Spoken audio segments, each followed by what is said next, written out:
Laisse-moi te raconter les 5 choses qui tuent ta valeur aux yeux d'un homme, et pourquoi tout ce que tu crois savoir sur la façon de maintenir son intérêt détruit probablement cela.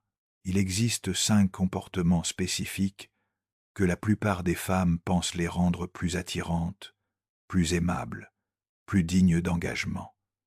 Mais voici la vérité brutale que personne ne veut admettre. Ces exacts mêmes comportements sont ce qui fait qu'il perd le respect pour toi, perd l'attraction pour toi, et finit par perdre tout intérêt complètement. Je parle de choses que tu fais avec des intentions pures, en pensant que tu es une bonne femme, une partenaire soutenant, quelqu'un qui vaut la peine d'être choisi, mais dans son esprit, ces comportements signalent quelque chose de complètement différent. Ils signalent que ta valeur est bon marché, que ton attention est facile à obtenir, que tu ne connais pas vraiment ta propre valeur. Et une fois qu'un homme te perçoit de cette façon, il est presque impossible de changer son opinion. La plupart des femmes ont été enseignées que l'amour signifie sacrifice, disponibilité, prouver combien tu tiens à lui à travers tes actions. Mais voici ce que personne ne te dit. Les 5 comportements que tu penses démontrer ta valeur sont souvent les exacts mêmes qui te rendent invisible à ses yeux. Parce que la psychologie masculine ne fonctionne pas comme on nous a conditionnés à le croire. Les hommes ne tombent pas amoureux de la femme qui se donne le plus de mal. Ils tombent amoureux de la femme qui les fait se sentir obligés de se donner plus de mal. Et la différence entre ces 2 femmes n'est pas de jouer à des jeux ou d'être manipulatrice. C'est comprendre la psychologie du désir, la nature de la polarité et l'énergie qui crée une attraction durable versus l'énergie qui la tue lentement, silencieusement, jusqu'au jour où il te regarde et ne ressent plus rien. Pas de colère, pas de frustration, juste un vide, là où il y avait autrefois de la passion. C'est pourquoi dans ce contenu, je détaille les 5 comportements subtils qui détruisent ta valeur à ses yeux, même quand tes intentions sont pures. Parce que l'énergie de haute valeur n'est pas ce que tu fais pour lui, c'est qui tu deviens quand tu es avec lui. Et, si tu es fatigué de sentir que tu donnes tout de toi, mais que tu reçois des miettes en retour, si tu es épuisé d'essayer de prouver ta valeur au lieu de simplement la posséder, reste avec moi. Les prochaines minutes vont te montrer comment passer de la femme avec qui il se contente à la femme sans qui il ne peut pas imaginer vivre. Avant de plonger dans les 5 comportements qui tuent ta valeur, tu dois comprendre quelque chose de fondamental sur la façon dont l'attraction fonctionne vraiment. Parce que tout ce qu'on t'a enseigné sur la façon de garder un homme intéressé est à l'envers. La société dit aux femmes que l'amour c'est le sacrifice, l'engagement, et mettre ses besoins en premier, que si tu es assez affectueuse, assez soutenant, assez compréhensive, il voudra naturellement s'engager avec toi. Mais ce n'est pas comme ça que la psychologie masculine opère. Les hommes sont biologiquement programmés pour poursuivre ce qui semble précieux, rare et légèrement hors de portée. Pas impossible à obtenir, mais pas garanti non plus. C'est le même instinct qui les pousse à travailler plus dur pour une promotion dont ils ne sont pas sûrs de l'obtenir, à vouloir la voiture pour laquelle ils doivent économiser, à poursuivre l'objectif qui les défie, quand quelque chose vient trop facilement, quand aucun effort n'est nécessaire, quand le résultat est certain, l'esprit masculin perd l'intérêt. Pas parce que les hommes sont cruels ou superficiels, mais parce que le désir prospère dans l'incertitude, l'effort et le contraste émotionnel. C'est pourquoi la gentille fille finit souvent dernière. Pas parce que les hommes ne veulent pas de gentillesse, mais parce que la gentillesse sans limite devient invisible. La générosité sans discernement devient attendue. La disponibilité sans standard devient ennuyeuse. Tu deviens comme de la musique de fond dans sa vie, agréable mais oubliable, confortable mais pas captivante, Voici la vérité qui va changer pour toujours la façon dont tu te présentes en relation. Ta valeur n'est pas mesurée par ce que tu donnes, elle l'est par ce qu'il ressent quand il est près de toi. Il se sent challengé à être meilleur, il se sent reconnaissant pour ta présence. Il sent qu'il conquiert constamment ton attention ou il sent qu'il l'a déjà. Peu importe ce qu'il fait. Les femmes les plus magnétiques comprennent que l'attraction, c'est de l'énergie, pas de l'effort. C'est créer une expérience où il se sent plus vivant, plus masculin, plus inspiré, juste en étant dans ton orbite. Et ce type d'énergie ne vient pas en faisant plus pour lui. En réalité, ça vient d'être plus toi-même, plus centré, plus sélective, plus ancré dans ta propre valeur. Mais c'est là que la plupart des femmes se trompent.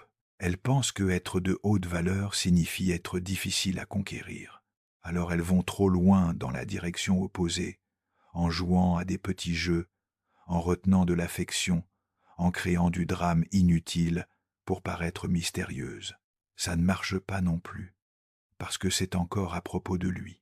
C'est encore essayer de manipuler ses sentiments, au lieu d'être simplement tellement enraciné dans ta propre valeur que son comportement ne t'ébranle pas.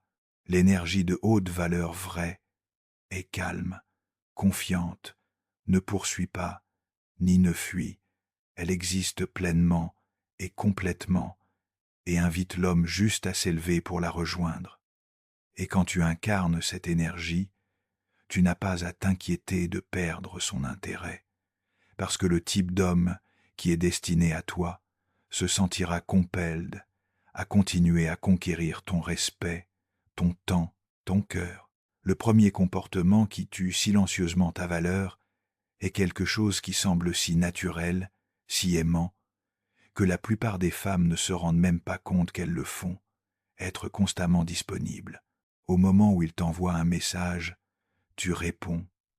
Quand il veut te voir, tu réorganises ton agenda. S'il a besoin de quelque chose, tu lâches tout pour l'aider. Tu penses que tu es soutenant, affectueuse, que tu lui montres combien il compte pour toi. Mais voici ce qui se passe vraiment dans son esprit. Quand tu es toujours disponible, tu deviens prévisible. Et la prévisibilité est l'ennemi du désir. Pense-y. As-tu déjà voulu quelque chose plus quand tu savais que tu pouvais l'avoir n'importe quand? Bien sûr que non. Les choses qu'on valorise le plus sont celles pour lesquelles on doit attendre, travailler, conquérir. Quand tu es constamment disponible, tu lui dis essentiellement que tu n'as rien de plus important dans la vie que lui. Mon temps, mon énergie, mon attention sont tous à toi quand tu veux. Et bien que ça puisse sembler romantique, c'est en fait une forme d'auto-abandon que les hommes trouvent profondément peu attirante. Pas parce qu'ils sont insensibles, mais parce qu'ils sont programmés pour vouloir ce qui semble précieux. Et les choses toujours disponibles ne semblent pas précieuses, elles semblent commodes. Il y a une énorme différence entre les deux. Voici ce que la plupart des femmes ne réalisent pas. Quand tu es constamment disponible, tu ne lui laisses pas d'espace pour sentir ton manque. Tu ne permets pas à l'anticipation de se construire. Tu ne crées aucune tension ou polarité dans la relation. Tout devient plat, prévisible, sûr. Et bien que la sécurité soit importante pour les relations longues, sans un élément de défi et d'incertitude, l'attraction meurt. La femme qui maintient son indisponibilité ne se rend pas difficile. Elle vit sa vie, elle a des amis, des hobbies, des objectifs, des routines qui ne tournent pas autour de lui. Elle est vraiment occupée par des choses qui comptent pour elle. Donc, quand elle est disponible, quand elle fait du temps pour lui, ça semble spécial, choisi, pas standard. C'est pourquoi les hommes reculent souvent quand les femmes deviennent trop disponibles, trop vite. Ce n'est pas qu'ils n'aiment pas de toi, c'est que la poursuite est finie. Le défi a disparu. Ils ont conquis ton attention sans vraiment la mériter. Et maintenant, ils cherchent la prochaine montagne à escalader, le prochain objectif à poursuivre. Mais voici la partie belle, quand tu maintiens ta propre vie, quand tu es sélective avec ta disponibilité, quand tu le fais travailler un peu pour te voir, ils commencent à t'associer à des sentiments d'excitation, d'anticipation et de récompense. Chaque fois qu'ils obtiennent ton attention, ça semble une victoire. Chaque fois que tu acceptes de le voir, ça semble qu'il a gagné quelque chose de précieux. C'est la différence entre être choisi et être commode. Et si tu veux être plus que juste commode, tu dois commencer à traiter ton temps comme la ressource précieuse qu'il est. Le deuxième comportement qui détruit ta valeur est quelque chose qui vient de blessures profondes, mais qui apparaît comme de l'anxiété quotidienne. Chercher constamment validation et réassurance. Suis-je comme ça? On est bien? Tu m'aimes encore? Pourquoi tu ne m'as pas répondu? Tu es sûr que tu n'es pas fâché contre moi. Tu te dis que tu veux juste comprendre où tu en es, mais ce que tu fais vraiment, c'est lui demander de gérer ton état émotionnel. Voici la dure vérité. Chaque fois que tu cherches de la réassurance, tu admets que tu ne te sens pas en sécurité dans ta propre valeur. Tu dis essentiellement que tu as besoin qu'il te convainc, que tu es précieuse, parce que tu n'y crois pas toi-même. Et ce type d'énergie est épuisant pour n'importe quel homme d'être autour. Pas parce que les hommes ne veulent pas soutenir leur partenaire, mais parce que la quête constante de réassurance les transforme de amoureux en soignants émotionnels. Quand tu demandes repeatedly validation, tu crées une dynamique où la relation devient sur gérer tes insécurités au lieu de profiter de la compagnie l'un de l'autre. Chaque conversation devient une session de thérapie, chaque silence devient une crise, chaque petit changement dans son énergie devient preuve que quelque chose ne va pas. Et progressivement, il commence à associer être avec toi à du stress, de l'anxiété et du travail émotionnel. Le problème avec chercher réassurance constante, c'est que ce n'est jamais assez. Tu peux entendre que tu es aimé, désiré, valorisé 100 fois, mais si tu n'y crois pas intérieurement, tu auras besoin de l'entendre 100 à 1 fois. Le vide n'est pas dehors de toi, il est dedans. Et aucune quantité de validation externe ne peut combler une blessure interne qui n'a pas été guérie. Les hommes sont attirés par des femmes émotionnellement stables, qui peuvent s'autoréguler, qui n'ont pas besoin de preuves constantes qu'elles sont dignes d'amour. Ils veulent sentir que leur partenaire est avec eux parce qu'elle choisit d'y être, pas parce qu'elle en a besoin. Il y a une différence massive entre choisir quelqu'un d'un lieu d'intégrité et s'accrocher à quelqu'un d'un lieu de peur. Kai Jung a enseigné que l'individuation, le processus de devenir entier, est le travail le plus important de la vie. Les femmes de haute valeur ne demandent pas « tu me veux encore ?» Elles incarnent l'énergie qui rend la question inutile. Elles sont tellement enracinées dans leurs propres valeurs qu'elles n'ont pas besoin de confirmation constante des autres. Si quelque chose semble étrange dans la relation, elles ne paniquent pas et n'exigent pas de réassurance. Elles observent, écoutent, donnent de l'espace pour que la vérité émerge naturellement. Ça ne veut pas dire que tu ne peux jamais chercher de clarté ou exprimer des préoccupations, mais il y a une différence entre une vérification confiante et une spirale insécure.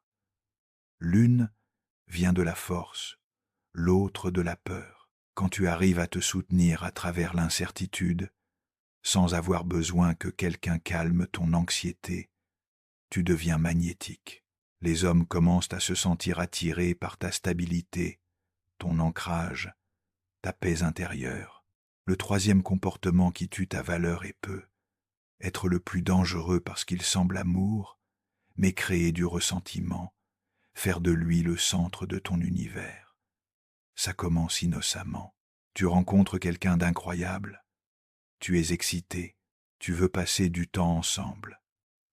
Mais progressivement, Ta vie commence à tourner autour de son agenda, de ses humeurs, de sa disponibilité. Tu annules des plans avec des amis pour le voir. Tu ajustes tes objectifs pour coller à son style de vie. Tu arrêtes de faire les choses qui te rendaient heureuse parce qu'il n'y s'intéresse pas. Tu penses que tu lui montres combien il compte pour toi, mais voici ce que tu communiques vraiment. Ta vie était vide avant lui. Tu n'as rien d'intéressant qui se passe sans lui. Tu es prête à t'abandonner pour garder son attention, et bien que certains hommes puissent aimer ça à court terme, ça mène inévitablement à la perte de respect et d'attraction. Les hommes ne veulent pas être le centre de ton univers. Ils veulent être une partie importante d'une vie déjà pleine et vibrante. Quand tu fais de lui ton monde entier, tu deviens unidimensionnel. Tu perds tes propres qualités qui l'avaient attiré au début, ton indépendance, ta passion, ton énergie individuelle. Tu arrêtes d'être la femme dont il est tombé amoureux et tu deviens quelqu'un qui attend qu'il la complète. Voici ce que la plupart des femmes ne comprennent pas. La chose la plus attirante en toi n'est pas combien tu as besoin de lui, c'est à quel point tu es complète sans lui. Quand un homme rencontre une femme qui a ses propres intérêts, amitié, objectifs et joie qui ne dépendent pas de sa présence, il se sent intrigué. Il veut faire partie de cette vie riche et pleine, mais quand il devient la seule source de ton bonheur, ça arrête de sembler un cadeau et commence à sembler une pression. C'est pourquoi les hommes reculent souvent quand les femmes lâchent tout pour eux. Ce n'est pas qu'ils n'apprécient pas le geste, c'est qu'ils perdent du respect pour quelqu'un qui ne semble pas valoriser sa propre vie assez pour la maintenir. Ils commencent à se demander si elle abandonne tout pour moi si facilement, qu'est-ce que ça dit de ses standards, de son estime de soi, de sa capacité à être une partenaire forte. La femme qui maintient sa propre identité tout en étant en relation est infiniment plus attirante que celle qui disparaît dans la relation. Elle apporte de l'énergie, des histoires, des expériences de sa propre vie. Elle ne reflète pas juste ses intérêts en retour. Elle contribue sa propre perspective unique, ses propres objectifs, ses propres rêves. Quand tu maintiens ta propre vie pleine, tu ne deviens pas seulement plus attirante pour lui, tu deviens plus intéressante pour toi-même. Tu maintiens ta propre essence, qui t'avait rendu magnétique au début. Et paradoxalement, en ne faisant pas de lui le centre de tout, tu crées de l'espace pour qu'il veuille se rapprocher de ton centre. Le quatrième comportement qui détruit ta valeur est un dans lequel les femmes au bon cœur tombent parce qu'elles pensent que ça montre de l'amour, hyper fonctionner dans la relation. C'est quand tu commences à faire son travail émotionnel pour lui, à gérer ses responsabilités, à résoudre ses problèmes, à anticiper ses besoins avant même qu'il les exprime. Tu penses que tu es serviable, soutenant, affectueuse, mais ce que tu fais vraiment, c'est l'entraîner à être passif pendant que tu fais tout le travail. Hyper fonctionner ressemble à toujours être la seule, à planifier les rendez-vous, à initier les conversations difficiles, à se souvenir des événements importants, à résoudre les conflits, à prendre les décisions. Tu deviens sa gestionnaire de projet, sa thérapeute, sa mère, tout sauf sa partenaire égale. Bien qu'il puisse apprécier la commodité, il ne respectera jamais quelqu'un qui fait plus de travail dans sa vie que lui-même. Voici la psychologie derrière pourquoi ça tue l'attraction. Quand tu hyperfonctionnes, tu lui voles l'opportunité de se montrer pour toi. Tu résous les problèmes avant qu'il sache qu'ils existent. Tu gères les émotions avant qu'il ait à les traiter. Tu assumes la responsabilité de résultats qui devraient être partagés. Et progressivement, il devient paresseux dans la relation parce qu'il n'a pas besoin d'être actif. Tu fais tout. Les hommes ont besoin de se sentir utiles, nécessaires, capables de contribuer. Quand tu hyperfonctionnes, tu envoies le message que tu ne lui fais pas confiance pour gérer sa propre vie, que tu ne crois pas qu'il est capable de s'élever pour affronter les défis, que tu es plus compétente que lui. Et cette dynamique tue la polarité qui crée l'attraction.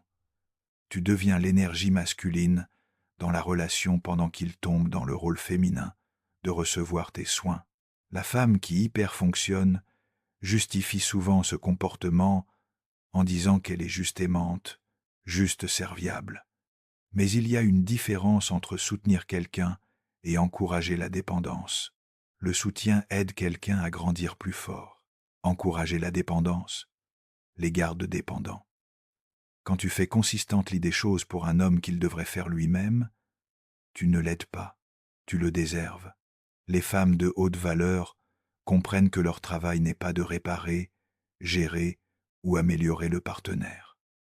Leur travail est d'être une présence inspirante qui le motive à vouloir se montrer meilleur.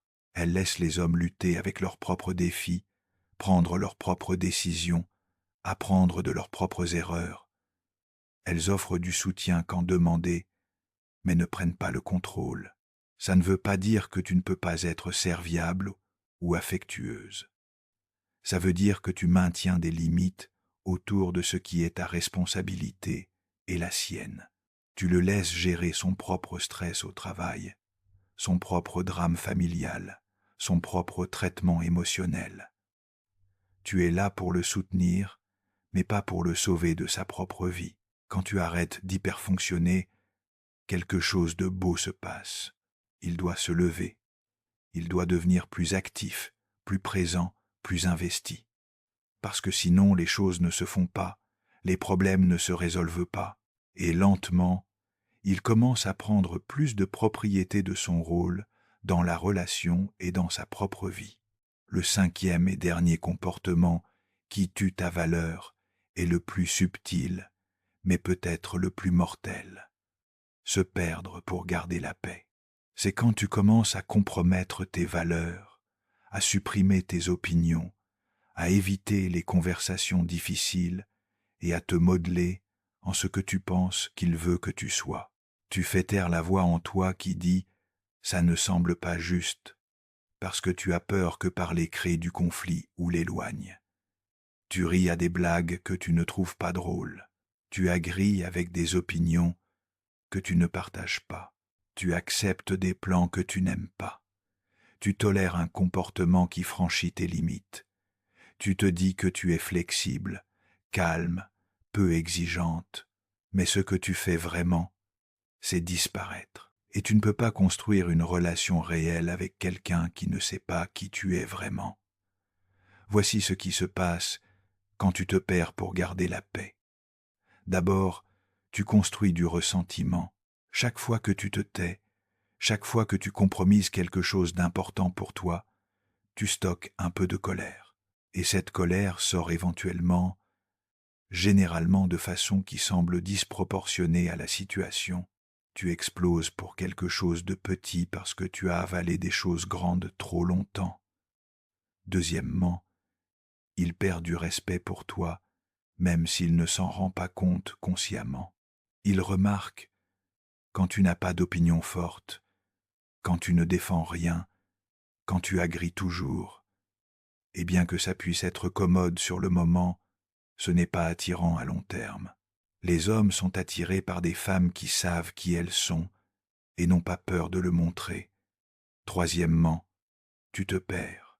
Tu te concentres tellement sur être ce que tu penses qu'il veut que tu oublies ce que tu veux vraiment. Tu perds contact avec tes propres désirs, tes propres objectifs, tes propres valeurs. Et, ironiquement, en essayant de devenir plus aimable, tu deviens moins intéressante, moins authentique, moins toi-même. La femme qui se perd pour garder la paix pense qu'elle est aimante, mais en réalité elle est malhonnête. Elle présente une version fausse d'elle-même et se demande ensuite pourquoi la relation ne semble pas authentique. Elle attend qu'il aime quelqu'un qu'il ne connaît même pas parce qu'elle ne l'a jamais laissé voir qui elle est vraiment. Carl Jung a enseigné que connaître sa propre obscurité est la meilleure méthode pour gérer les ténèbres des autres. Les femmes de haute valeur comprennent que l'amour réel requiert une vérité réelle.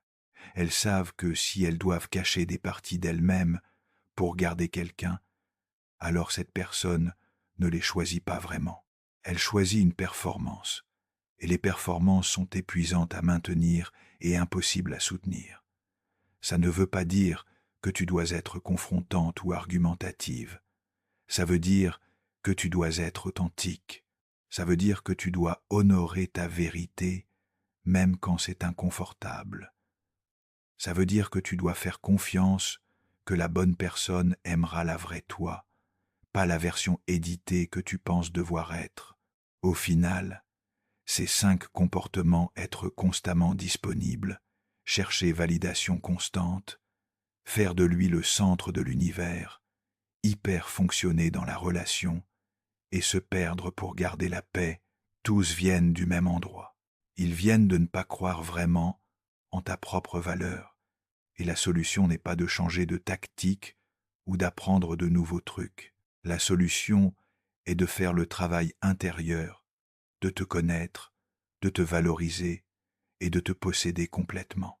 Quand tu fais ce travail, quand tu deviens vraiment enraciné dans ta propre valeur, tu n'as pas besoin de penser à quel comportement éviter. Tu arrêtes naturellement de faire des choses qui diminuent ta valeur, parce que tu sais que tu vaux plus que ça.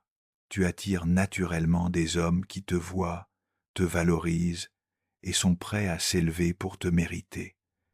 C'est la vraie transformation. Ce n'est pas manipuler sa perception, c'est changer comment tu te perçois. Parce que quand tu te vois comme précieuse, rare et digne d'un amour extraordinaire, tu arrêtes d'accepter moins. Et quand tu arrêtes d'accepter moins, tu crées de l'espace pour recevoir plus. Le type d'amour que tu mérites vraiment, le type de partenariat qui t'élève au lieu de t'épuiser, le type de connexion qui dure parce qu'elle est bâtie sur la vérité, le respect et la valeur mutuelle. Merci d'avoir regardé cette vidéo jusqu'au bout. Si ces mots vous ont touché, même brièvement, n'hésitez pas à partager vos impressions. Laissez un commentaire ci-dessous et partagez vos réflexions et expériences. Chaque histoire est une source d'inspiration. Si ce contenu vous a été utile et que vous souhaitez approfondir le sujet, abonnez-vous à notre chaîne. Cliquez sur la cloche pour être notifié de nos nouvelles vidéos. Enfin, si vous pensez que ce message peut aider quelqu'un, partagez cette vidéo. Un simple clic peut faire toute la différence. Et si vous avez apprécié cette vidéo, n'hésitez pas à la liker pour nous encourager.